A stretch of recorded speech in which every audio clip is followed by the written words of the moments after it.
In this video, we're going to talk about how a crew leader can prepare for the foreman or the crew leader huddle on a daily basis.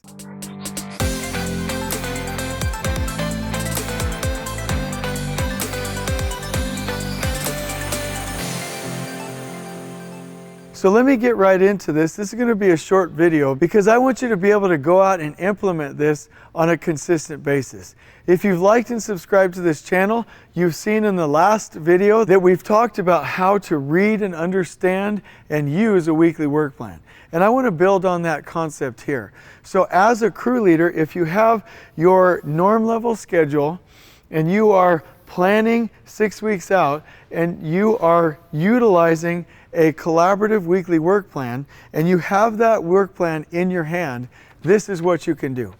You can go out in the field with this plan and track how far along you are in each of the activities and make sure that you're on track for that and really adjust your resources to make sure that you can meet that deadline and finish as you go, meaning build it right as you go. As you get close to the end of the activity or that duration, according to your weekly work plan and according to the overall norm level takt plan, you're looking to see if you're going to make it.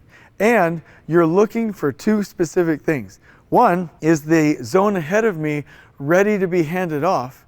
And am I communicating with that other foreman and that crew leader to make sure that they will? And am I going to demobilize and clean and move out of my zone for the person behind me? It's all about treating the people in front and behind like customers, like clients. And so you are working in day-tight compartments according to the takt plan within your zone.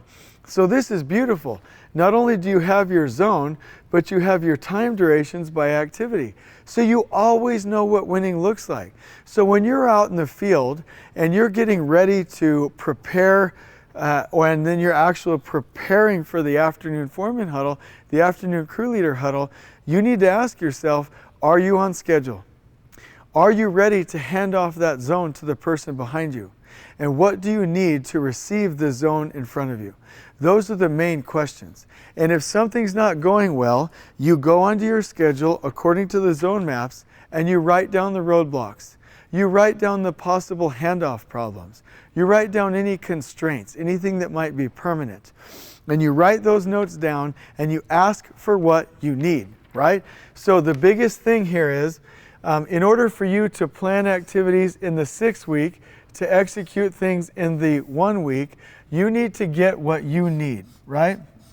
So you might need, and I'll just give you some examples, right? You might need materials.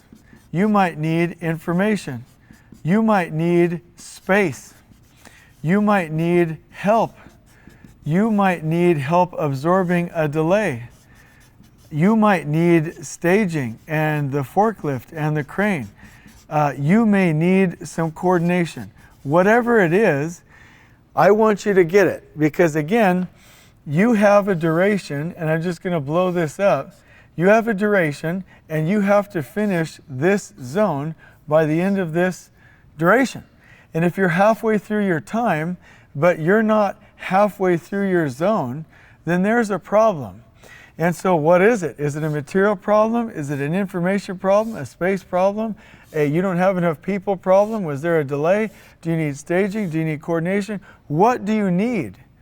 These meetings, what you should be preparing for when you go to these afternoon foreman huddles is being ready to ask for what you need so that you can deliver on this deadline for this amount of space in your zone. And you get that and you stay ahead of this by looking at what you need 6 weeks ahead and what you need that week according to the weekly work plan and the zone maps. And if you follow that guideline, you will be prepared for the foreman huddle. The only other thing that I would say is that doing a real good walk, making sure that you can answer all the questions, making sure that you can turn in your daily reports, and making sure that you know what permits you need and what you're going to do tomorrow is absolutely crucial. So you're not just asking for what you need right now, you're asking for what you need tomorrow. And if you come to that meeting like that, chances are you'll get what you need because you can ask for it. The last thing that I'll say in this video is you don't just ask the superintendent. If there's another foreman in front of you or behind you, you can turn and look them in the eye and say, can you ... whatever it is, and ask them, can I have this? And you're using the emotional currency with that foreman and not running it through the superintendent. Superintendent's busy. He or she will help you when they can, but it's really a lot better to make commitments one-to-one. So, in summary, I'm asking you to know this plan, to know where your activities are, to know what the zone configuration is and what deadlines you've committed to. I'm asking you to plan 6 weeks out and get what you need. I'm asking you to plan a week out and get what you need. And if you have something that you need that you're observing in the field, ask for it in the meeting. Chances are you'll get it. At least you'll have a better chance than you do now. So that is my short video on how to prepare for the afternoon crew huddle, the crew leader huddle, and the foreman huddle. I hope you've enjoyed this video. On we go.